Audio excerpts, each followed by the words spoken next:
वैसे व्हाट्सएप ढीठ बड़े ने, मतलब डक्की खुद आके एक्सेप्ट कर गया कि यार 20% कंटेंट अपलोड था, हमने जल्दी जल्दी में किया और बट के कहने पे किया सारा कुछ, ताकि कोर्स लॉन्च होते पैसे अंदर हों। लेकिन ये फिर लाइव में बैठ के ये कह रहा है कि आप स्कूलों यूनिवर्सिटी में जाते हो तो उनको फीसें देते हो, वो लोग आपको क्या जो है वो डायरेक्ट पायलट और डॉक्टर बना के निकालते हैं। बात हो रही है भाईजान, तो अपना काम ही कोई नहीं, मतलब ई कॉमर्स आंदा है, क्रिप्टो आंदी है, सीखना सिखाना तो बड़ी दूर की बात है। कोर्स ही 20% अपलोड था, वो भी सिर्फ डक्की का ई कॉमर्स वाला कोर्स अभी आया था जिसमें ही नहीं है। आप कैसे मिलियंस ऑफ नंबर्स की ऑडियंस में उसको जो है वो लॉन्च कर सकते हो? इसका मतलब तो यही हुआ पैसे कमाने ने स्कैम करना है कि नहीं?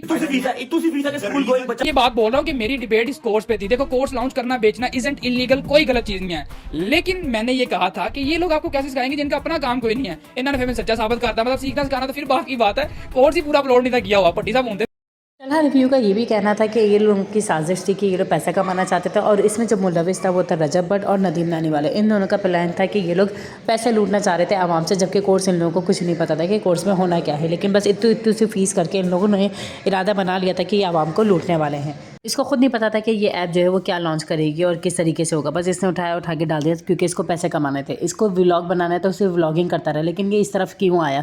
क्योंकि इसको पैसे कमाने थे, लोगों को झूठ बनाना था। आपने ऐप डाल दिया, आप लोग देखें कि अब लोग आपका साथ दे रहे हैं या नहीं दे रहे हैं, लेकिन नहीं, इसको सिर्फ पैसे कमाने थे, तो इसलिए ये वाली हरकतें कर रहा था सारी। इसने मेरे बारे में ये भी कहा था कि अगर मैं अपने बाप के कोई मुझे इस तरह से करे तो मैं उसको छोड़ूंगा नहीं, मैं उसका प्योर नहीं है। इसने क्या क्या बातें बोली थी, लेकिन मैं उसको ये बात बताता चलूँ कि ये इस तरह का बिल्कुल भी नहीं है। ये सारी बातें जो है वो गलत गलत करता है। इसने सारे इल्ज़ाम जो है वो डक्की के ऊपर लगा दी, जबकि एक्चुअल में जो सारी प्रॉब्लम थी वो नदीम नानी वाली और रजब भट्ट के साथ थी। इन लोगों ने ये वाली सारी चीज़ें की थी, डक्की का इसमें कोई भी वो नहीं था। इसीलिए मैंने उसके साथ पॉडकास्ट किया था, मैंने खुद रखवाया था ये पॉडकास्ट, उसने नहीं बोला था, लेकिन इसने इसको भी लेके कंट्रोवर्शियल कर दिया। इसने डक्की को फिर मुलव्वस किया, जबकि डक्की सारी चीज़ें बता के जा चुका था, लेकिन इसने लाइव बैठ के वाली सारी बातें करी कि नहीं इसमें डक्की मुलव्वस था, जबकि डक्की मुलव्वस नहीं था। जब मेरे बाबा को पकड़ के पुलिस ने डाला था, इसमें सिर्फ रजब भट्ट और नदीम नानी वाले इन दोनों का हाथ था। लेकिन फिर भी इसने झूठ बोला, क्योंकि मैंने इन लोगों के कोर्स को एक्सपोज किया था, तो इस वजह से कि मेरे पीछे पड़ गया था। इसने बहुत से लोगों को लेकर आया है बीच में, जो कि बिल्कुल ही अजीब लोग थे, जिनको मैं जानता भी नहीं था। अगर बातचीत थी तो वो भी कम थी मेरी। आपको रजब भट्ट की कल रिव्यूज़ की जितनी बातें हैं रजब भट्ट को लेकर, नदीम नानीवाली को लेकर और डक्की भाई को लेकर, आपको ये सारी बातें इनकी कैसी लगी हैं,